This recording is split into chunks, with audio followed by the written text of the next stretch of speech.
Have we been asking the wrong question about college? What's the right major? Is it worth it? What job does it lead to? What's the return on investment?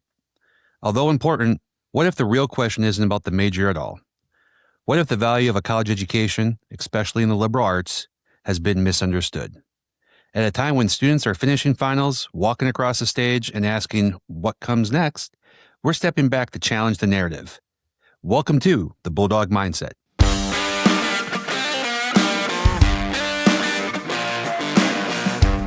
Welcome to the Bulldog Mindset, a podcast about learning, leadership, and the academic experience that shaped life at Gardner-Webb University. I'm your host, Dr. Greg Pillar, Associate Provost for Academic Affairs, sitting in the Gardner-Webb podcast studio inside the historic Elliott House in Boiling Springs, North Carolina. Today's episode is a little bit different. We're at the end of the semester, finals are wrapping up, commencement is just around the corner, and for a lot of students and families, this is a moment where not only is there time to celebrate, but big questions show up. Was it worth it? But I think we've been asking that question the wrong way. Today, we're talking about the value of liberal arts education, not just as a set of majors, but as a way of thinking, learning, and preparing for a world that doesn't sit neatly inside a single discipline. Joining me today is Dr. Robert Prickett, Dean of the College of Arts and Sciences. Dr. Prickett brings a unique perspective to this conversation with experience across English, education, and interdisciplinary programs, and a clear belief that the College of Arts and Sciences should be the intellectual hub of the university. Today, we're going to challenge some of those assumptions. We'll talk about why the narrative around liberal arts is often broken, what students are actually gaining from these programs, how disciplines like the humanities and STEM work together rather than compete, and why the future may be less about choosing a major and more about how you connect them. We'll also ground that conversation in what happens here at Gardner-Webb, across programs in social sciences, humanities, and STEM, and how those experiences are preparing students for what comes next. Dr. Prickett, welcome to the Bulldog Mindset. Thanks for having me. Well, let's start with give us a sense of who you are and what your day-to-day looks like. So for those of us who may not know you yet, what's your role here at Gardner-Webb, and what does that day-to-day actually look like? So my official title is Dean of the College of Arts and Science. College of Arts and Science, people have heard me say lovingly, is the island of misfits toys. We are covering 11 different departments. We've everything from fine arts, music, theater, to STEM, natural science, and computer science. So it really is a broad swath of the education here. And my job day to day, I also kind of have referred to the fact that when I was growing up, my dad had a lot of hats hanging on a garage wall, and people knew our house by driving by and seeing a wall full of hats. That's kind of my day to day. I have a hat for every occasion. So I don't know that I have a day to day scenario. Today, just as an example, started out emceeing the College of Arts and Science awards ceremony. So every department had departmental awards, and we get together in Dover Chapel, and we spend an hour just yelling and cheering on our great students and giving them plaques and glass items and calling their names out. Then I had a tenure promotion meeting. I had a one-on-one with the department chair. I had about 75 emails waiting for me in between both of those. And then I'm running over here to do this podcast now. And then as I leave this, I'm going to go listen to some STEM honors students research presentations, and then go back to those 75 emails that hopefully will be still 75. As opposed to 95 or 100. Not growing exponentially as we're having this conversation. And then tonight, I'm going to go listen to our symphony orchestra do their spring final concert. So, that's a typical day, but I don't know that I have a typical day, which is part of the reason I love the gig. So what I'm hearing is but the part that's typical is it's a full, complete day. Exactly. Yes. You may have different parts. But I will be here from 8:30 to 9:30 tonight. Yes. Well, and I love your analogy with different hats. Another one I've heard for whether it's the dean or other administrative level is that focus on spinning a lot of different tops. Mm-hmm. Sure. And the goal is to ensure that those tops don't stop spinning. Sure. And sometimes they are going to stop spinning. That's right. And at which point you get it cranked up again. That's right. The other one that I used when a previous president, and I sat in this, and it was the get to know the new faculty dean interaction, and the thing that tickled him was when I said, well, I view myself as an accordion because I am middle management, right? I am pushing down information from above and for the university's sake, and I'm pushing up information from the college sake, right? And so, yes, between accordion player and plate spinner, that's what pick your choice. Pick your choice, or maybe all of them. I was going to say all of the above. Well, the nice thing with the accordion analogy there too is, in that middle leadership realm, you're right. You're leading, down, you're leading up, and so it's a very challenging role to be in. Well, you've worked across teaching, different disciplines, administrative work. Give us some insight into the path that got you here to Gardner-Webb, because that's often varied, from faculty member to faculty member, administrator to administrator. Because rarely, do you hear students when they're in elementary school saying, "It's my dream to be a dean or a provost." I wasn't sure I knew what that job was until until a few years ago. So my background is actually my wife and some friends were talking last night. I have been in school now since 1978. I mean, there's literally, besides being a student, there has never been a position that hasn't been in education in some point. And I come from a family of educators. My dad was a high school teacher. I've got aunts and uncles who were teachers and principals in high school. And so that's actually the route I kind of went. So my academic background is English education. So I taught teachers and I taught high school, and I was teaching high school students, and I realized I had 5 classes of 30 students. And I thought, I think I can make a bigger impact if I taught the teachers in the English department. And instead of doing 150 students, I'd have 10 teachers times 150. And that was kind of my mentality. And then pursued PhD at Virginia Tech in English Ed, had a great program there, fell in love with English education, specifically adolescent literature. And because of my interest in pop culture, that's my research area, is graphic novels, adolescent literature, that kind of thing. And so I was the English Ed guy at multiple places. And through a series of events, became a department chair in an education department at Centenary College of Louisiana, and then left there and came to Winthrop University. And while I was at Winthrop University, through a series of events, became an English chair for a little bit, and then decided I wanted to kind of, again, the same mentality, realizing that being a chair let me, again, support and kind of make a bigger impact. And from there, went to Associate Dean of the College of Arts and Science at Winthrop. During that time, I became interim department chair for the interdisciplinary studies program, which was a department that had environmental science, what we affectionately deemed create your own major, and a couple other programs in there that were all interdisciplinary in nature. And so was associate dean and interim chair there. And then truly, as it happens, the day that the position closed for Dean of Arts and Science at Gardner-Webb, and at that point I'd been at Winthrop for a while and was kind of looking for something new. I mean, I loved Winthrop. I have friends there still. But the day that it was due, it came across my desk, and I called my wife and was like, so I think I'm going to apply for this job. Upside, I don't think we'll have to move. And so I have an hour plus commute, so it's about the length of long commute I want to do. But so applied, and I've been here now my 3-year anniversary was in January of this year. So that's how I got here. Awesome. It's always fascinating to hear that story and that path that folks go on, and whether it's into becoming even faculty or into administration, because often it's not that they tripped into it, but it's often there's something at some point that moved them onto that track. That's right. And then once you're on that track, That's right. it's tough to stop the train. And truly, when I was teaching high school, I had I did not want to be a principal of a high school. That administration had no interest of me, but it really was kind of after I got into higher ed that I was kind of, no, this department chair, this associate dean, I enjoy it. Well, I know you as a very high energy person, and already this is my third coffee of the day.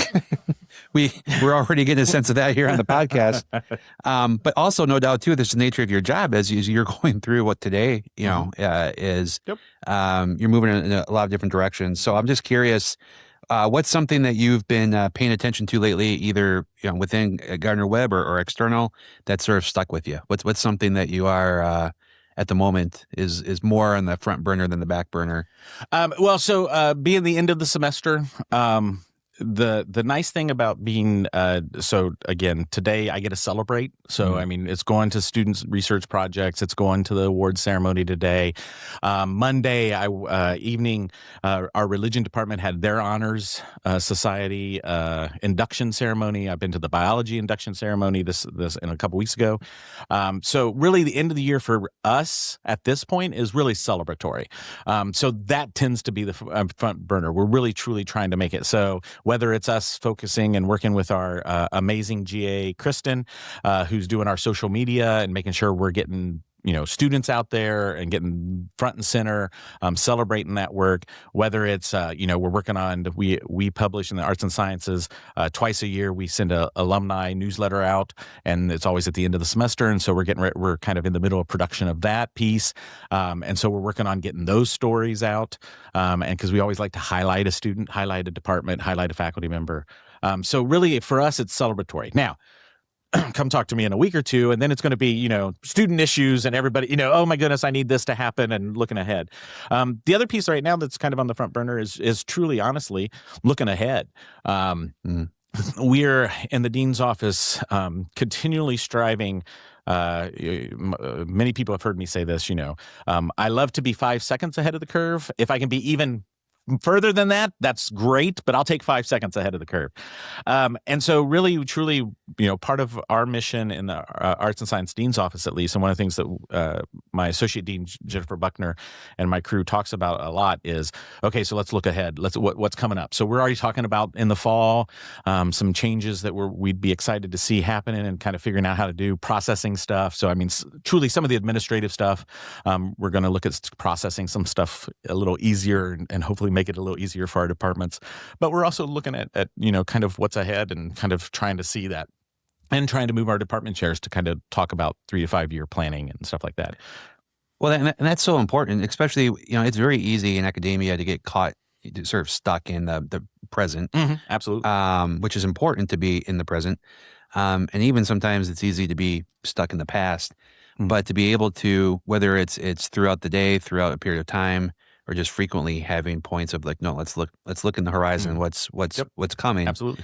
Can just better position an office, an institution, Absolutely. for what's next. So speaking of which, and I was going to say, and the other thing to that, again, one of the things we've been talking about with chairs is, what do we have to do today? I mean, it's that combo too, right? What do we have to do today to kind of position us? Because again, you want a new major? Well, it's not an overnight thing.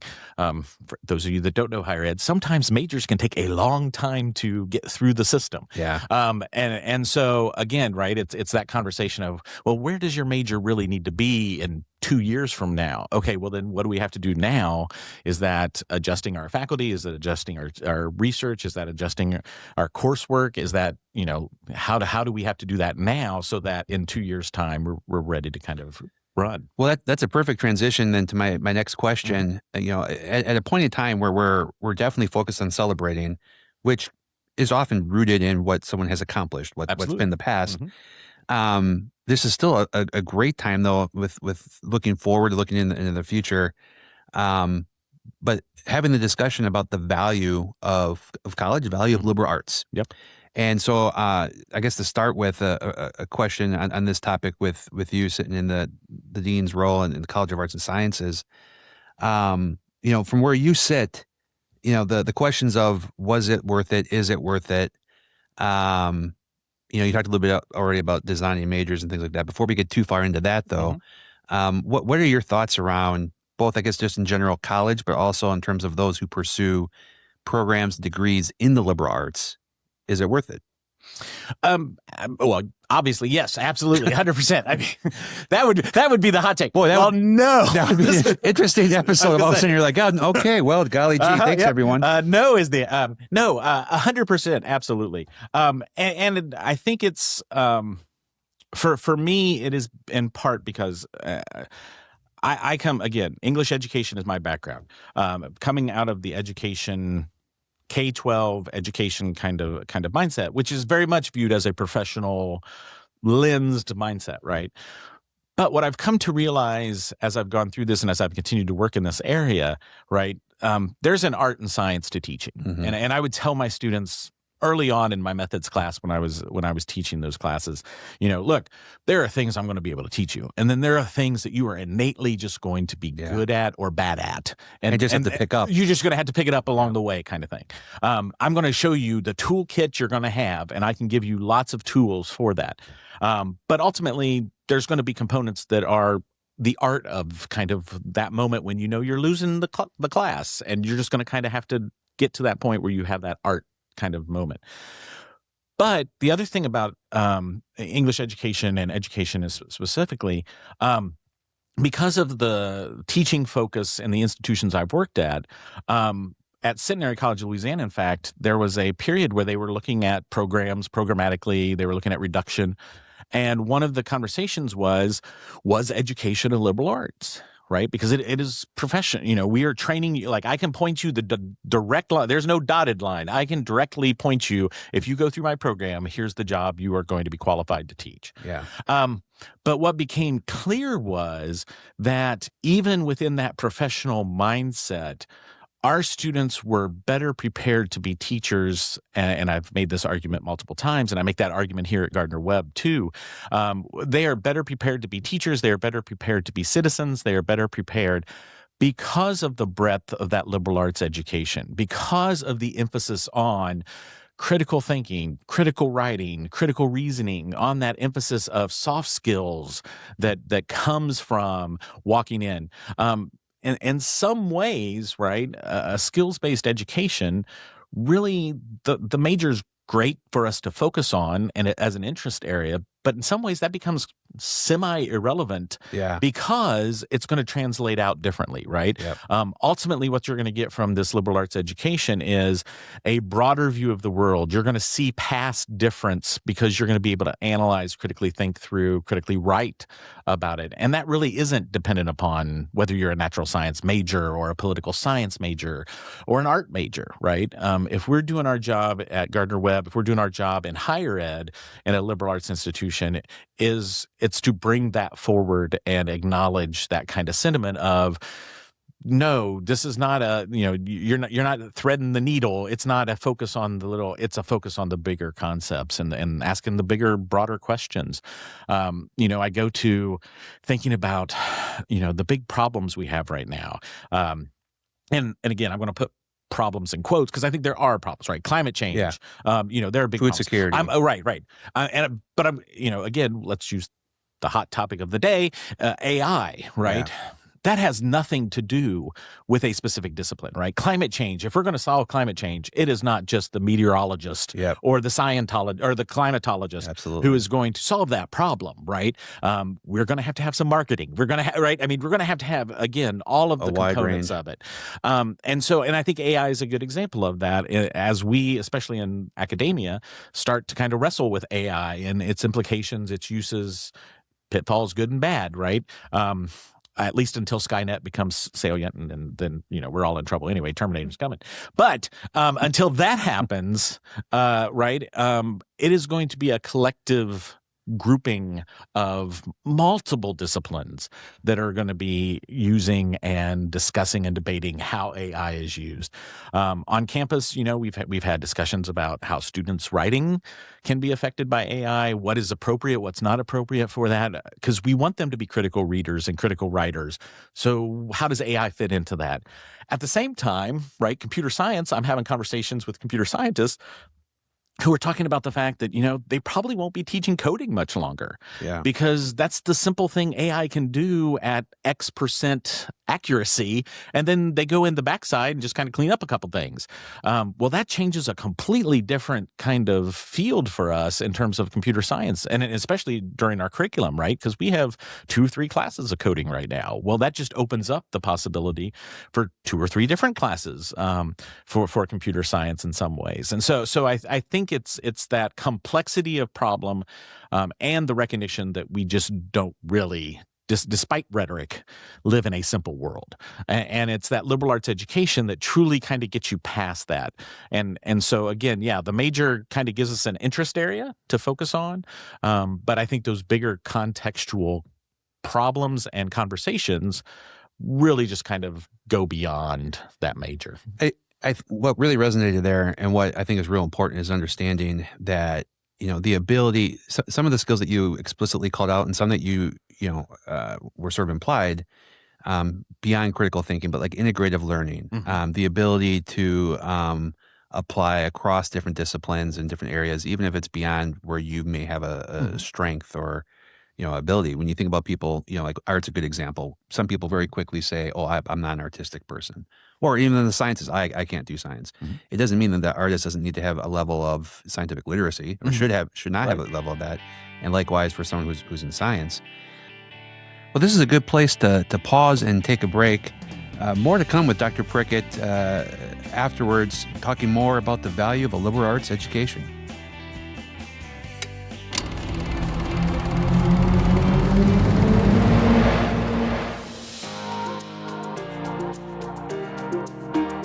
Hi, my name is Evan Drake. I'm a clinical pharmacist, and I have my bachelor's in chemistry from Gardner-Webb. I chose chemistry because I really enjoy science and math, and that was a really nice blend of both of them. It was also a really great foundation for me in order to gain my doctorate in pharmacy. Most of the things that we do or have involve chemistry. So I think one of the biggest things it can help with is not only the efficacy with which something works, such as cleaning products or fuels, medications, but also are we using these responsibly and safely. Chemistry was a great foundation for me to get started with pharmacy school. Provided a lot of good, solid information for me moving into it, a lot of the prerequisite work that was included for the pharmacy degree. This is the place to be. They invest their time and their resources in you because they care. It's not just a job to them. Welcome back to the Bulldog Mindset, a podcast about learning, leadership, and the academic life of Gardner-Webb University. I'm your host, Dr. Greg Pillar, Associate Provost for Academic Affairs, coming to you from the Gardner-Webb podcast studio inside the historic Elliott House on our Boiling Springs campus of Gardner-Webb. Today, I've been joined by Dr. Robert Prickett, Dean of the College of Arts and Sciences. And so, all what you're describing, the heart of a liberal arts education, on one hand can be very easy to recognize and understand. But then clearly, though, there's, right now with the lack of confidence in higher ed, some shifting trends we're seeing with, folks choosing alternative routes or paths after high school. And of course, there's not one single reason. There's a lot of things occurring here. But I'm curious your thoughts on where is this breakdown? Because when you do say liberal arts to folks, oftentimes you get a reaction. And although sometimes it is a positive reaction, oftentimes it's a skeptical, it's a negative reaction. Where do you think that narrative and that understanding breaks down? I think for a couple things. The initial piece is, I think we, and I mean we in the academy, have not been good PR for ourselves. I still think back. There was a president at a previous institution who at one point proudly proclaimed how we were the best kept secret in fill in the state. And my first thought was, no, we do not want to be the best kept secret. No, we should be clearly involved in everything. And I think that's even more doubly important for a small liberal arts institution, where I think it is very easy, kind of back to our conversation about sometimes to be in the past and sometimes to be in the present, right? I think one of the things that we have historically not done well is, we have been viewed, and we've kind of viewed ourselves in some ways as kind of a magic bubble, if you will, right? Okay. Students come here for a magic period of time, and we all, right? And so even, again, higher ed, college, university is in pop culture, right? Part of my playground is pop culture. And, everybody has a sense. I laughingly, when I would be teaching my methods class, talk about the fact that you do know why all the politicians talk about you when I'd be talking to my future teachers. And I'm like, you know why they all talk about you? They think they're experts because they went to school. They clearly went to a K-12 institution, and thus they are now experts in education. And that's right. But it's the same kind of mentality, I think, that we find is whether they actually attended a small private liberal arts college like Gardner-Webb University, or whether they went to a mammoth state public institution, or whether they saw us in a movie, right? Everybody has a sense of their own version of what college is. And I think we have done a bad job of articulating what college really is, right? And I think one of the things Gardner-Webb does well, and I'm going to put Gardner-Webb in a larger context of small private liberal arts colleges. What I think a small private liberal arts education does is gives you a very intimate, and I mean that in the positive, a small group. Nobody's going to be a number here. We know our students know us. It's going to be intimate in that regard. So you're going to have one-on-one mentoring like you're not necessarily going to have. One of the lines that I use when I talk about Gardner-Webb to parents and prospective students is talking about the fact, an hour from here, you can go to a very large public institution, actually a couple of them, and you will see beautiful equipment behind glass on the tour. And I can guarantee you're never going to touch that beautiful equipment behind glass on the tour until you are a doc student and possibly a postdoc student at one of these institutions. Our equipment may be beat up, but that's because we're the ones beating it up. That's because you students are the ones that are beating it up, right? So there's an intimacy to it, a one-on-one mentoring with the students. I think the other piece that we haven't kind of articulated well is, I've also laughingly said, I taught high school. I needed sarcasm, a little darkness in the high schooler's soul. I love that was that was my group. I have a great friend and colleague, mentor, who was totally middle school. Couldn't do middle school. They would have killed me. But he loved the middle school mentality. He loved the whole child concept. And that's where I've kind of gravitated when I describe Gardner-Webb or small private liberal arts. We really do have that kind of the best parts of that middle school mentality where, no, we want you to grow as a citizen. We want you to grow as a student. We want you to grow as a human being. We want you to grow mentally, physically, spiritually. I mean, down the list, Gardner-Webb, that's what we want for our students. And that's what we pride ourselves on doing. And I don't think we have done, again, back to the larger we, I don't think we have done the benefit of kind of keeping abreast of the trajectory of our students. We are siloed into majors, even at a small place like Gardner-Webb. And it's tough to kind of see where our students go, especially since we know the research tells us, right? It is rare for a student to go straight in. Even the teacher ed people that I worked with, it was a 5-year average that somebody would stay in secondary education before they would leave and go do a different job. Yeah. Part of that, though, I'd like to believe, and the research kind of shows us, and employers talk about it. It's those soft skills that happen when you are faced with moving beyond difference, right? When you're not solely in, here are the 10 courses you need for this thing, and you're only going to focus on these 10 things. And so the fact that we go beyond that, I just don't think we've done a good job being our own best advocates, because it is tough to sit there and say, right? The easy one is, they went to grad school. Well, yeah, that's a replication of what we're already doing, right? Yeah. I mean, that's just, yes, you're going to become a bigger expert. But it's that component of, yes, what would it be like if we could truly kind of articulate, right, in a department setting, hey, the last 5 years, our graduates have gone to 352 jobs, right? Yeah. They've had 672 careers, because those are not unrealistic numbers when you look at how many times and what the path is right now, especially for the generation right now, in terms of how many career switches they're going to have. And so that's tough for us to track, but it's not tough to talk about the fact that they had the skills that allowed them to move that way. Pushing a little bit, I don't disagree that at times, we don't do a great job of articulating value and articulating what liberal arts and what a liberal arts education can provide. But you and I have both been in higher ed long enough, and I've seen multiple iterations of improving that message, Sure. with very little necessarily change or net benefit. Sure. And right now, I think we're really seeing too that, maybe there are some places that are trying to improve that. But clearly right now, some of the lack of confidence in higher ed and some of the pushing back and questioning that the public is having is beyond messaging. I mean, it goes down to like what, what is the evidence? What is it, that you can show? And that's a little bit more difficult because that's something too that, it's one thing to be able to say, I completed this degree. Here's the diploma, or even, hey, I have this job. Right. But it's more difficult to show. It's going to take a number of years beyond that to show the real value. Right. Of it.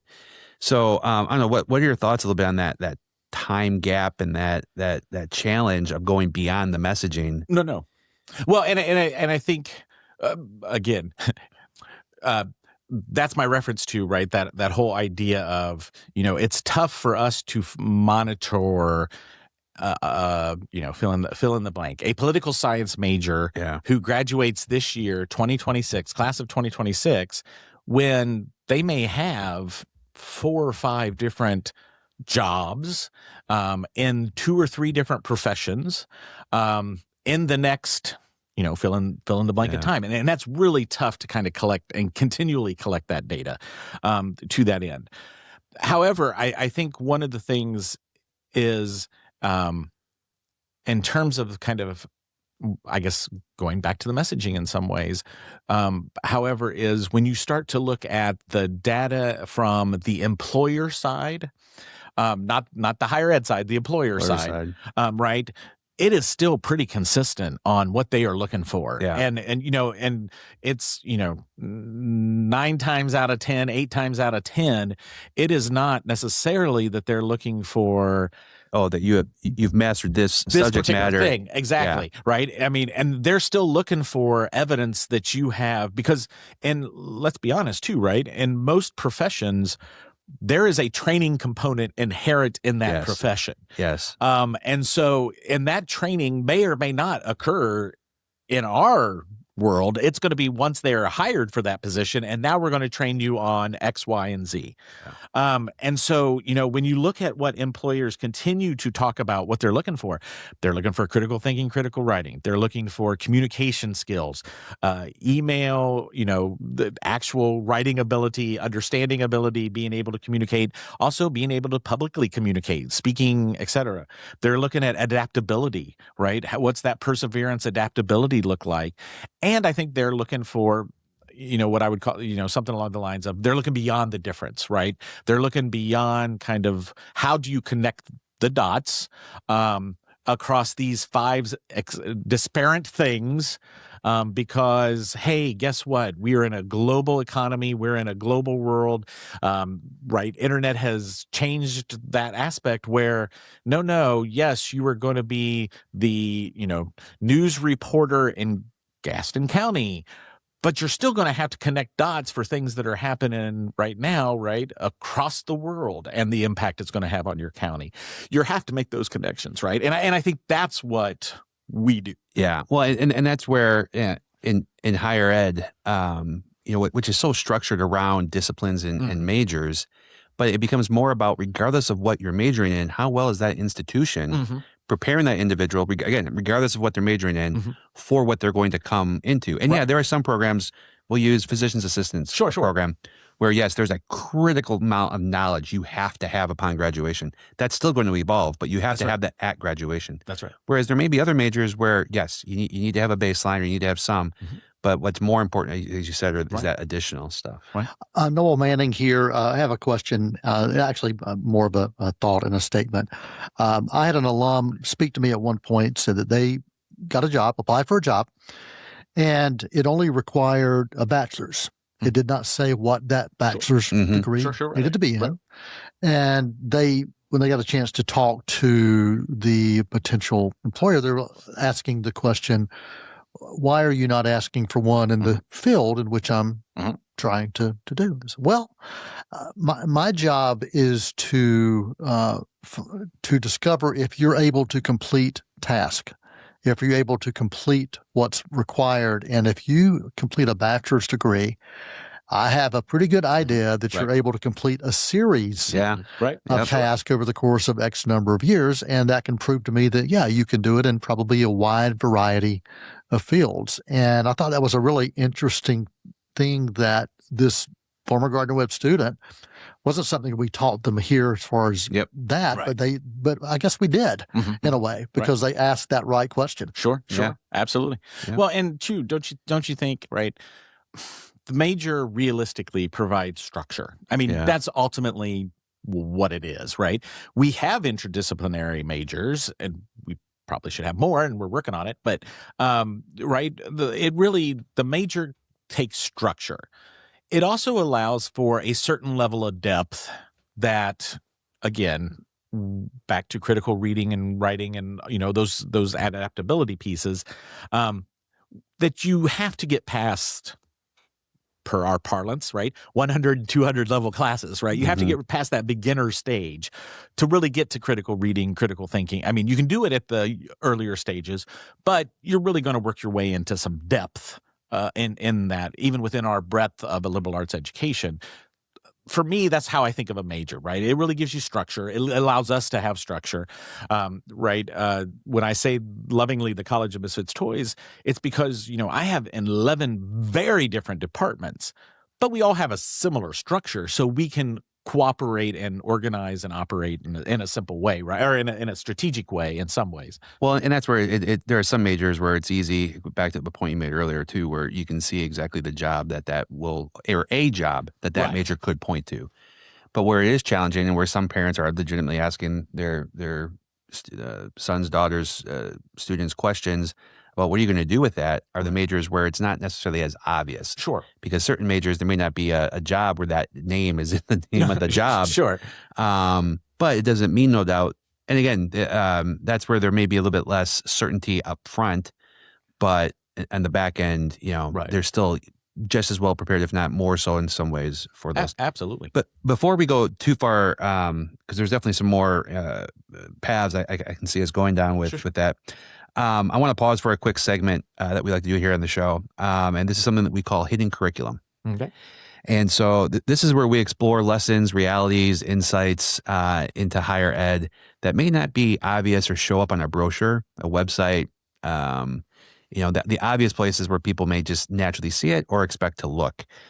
So I'm very curious from your perspective as a former faculty member, as an administrator, dean, what's part of the hidden curriculum of college that students don't always see? Something that really could shape their experience, but is not necessarily on that recruitment brochure, admissions brochure, or just obvious to them upon starting. So I appreciate that you said faculty and administration and kind of describing me. But honestly, when I thought of this question, my first thought was, so my daughter is about ready to graduate in 2 weeks from College of Charleston. Congratulations. Thank you. She is a double major, biology and communication, so two different areas of the brain. And she has attempted to do, and we have jokingly in our family talked about the fact, she has tried to do everything that you can possibly do in college while she has been an undergraduate at the College of Charleston. And it got me thinking as she kind of she showed off very proudly a couple nights ago. College of Charleston, they have stoles, they have cords, and she was showing us her 3 different stoles and her 6 different cords that she's wearing on her little petite frame, which is going to cover up every dress and everything because she's just going to be this placard of stuff. But she studied abroad. She is an honors student. She has done clubs and organization and had leadership positions in them. She went through SGA and she is a senator in college. So she has done all of these things. And honestly, I think that, and then I started kind of reflecting on my own experience as an undergrad. And I think that is the thing, the hidden curriculum piece. And for lack of a better term, I would say networking.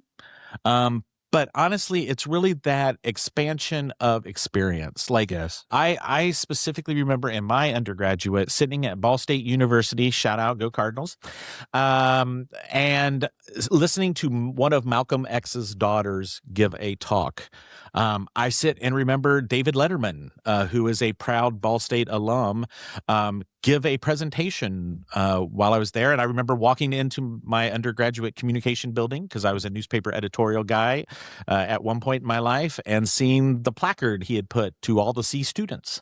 Right? It's those experiences that I think each college does well, which is that expansion of horizon just in terms of networking through events, through opportunities. I've heard Misha Taylor, Dean of the College of Business, talk frequently about her experiential learning day, where they go and they will go to the Charlotte, because we should be going to Charlotte, where we are close enough. And, they will take students and kind of spend the day with the Panthers or the Hornets or, the FC, and kind of take them through those experiences. And I call it networking because again, I'm sure there is a component of networking in the kind of normal sense, but I really mean it more like almost that kind of overlay of human experience, the overlay of different opportunities, the overlay of kind of what you can get out of extra experiences, whether it's a field trip. Communication, art, and design. I'm going to go on next Friday. We're going to the Mint Museum in Charlotte because they've got a new gallery piece that we're going to go see. And again, that's just an opportunity.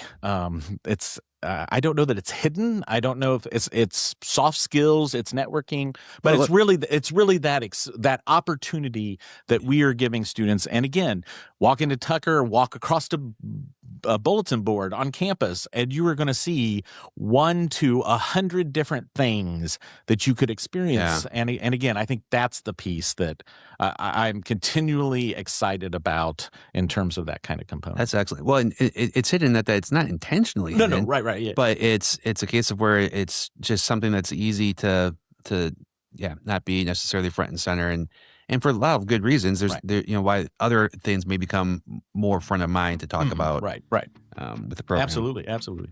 Well, I can already tell this is going to be a much longer conversation than we can fit into one episode, and honestly, that's a good thing. We've started to unpack some important ideas here, especially around how we think about the value of college education, and there's more to get into. Dr. Prickett, thank you for joining us for this podcast and for the perspective you shared so far. We're just getting started. To our listeners, thank you for spending part of your day with us. If you're enjoying this conversation, be sure to follow the Bulldog Mindset wherever you listen to your podcast so you don't miss part 2 of our conversation. And as always, a big thank you to the person who makes this all sound the way it's supposed to, our producer, Noel Manning. Noel is the reason that this sounds like a conversation worth listening to. We're going to pick this conversation up back in part 2. This is the Bulldog Mindset.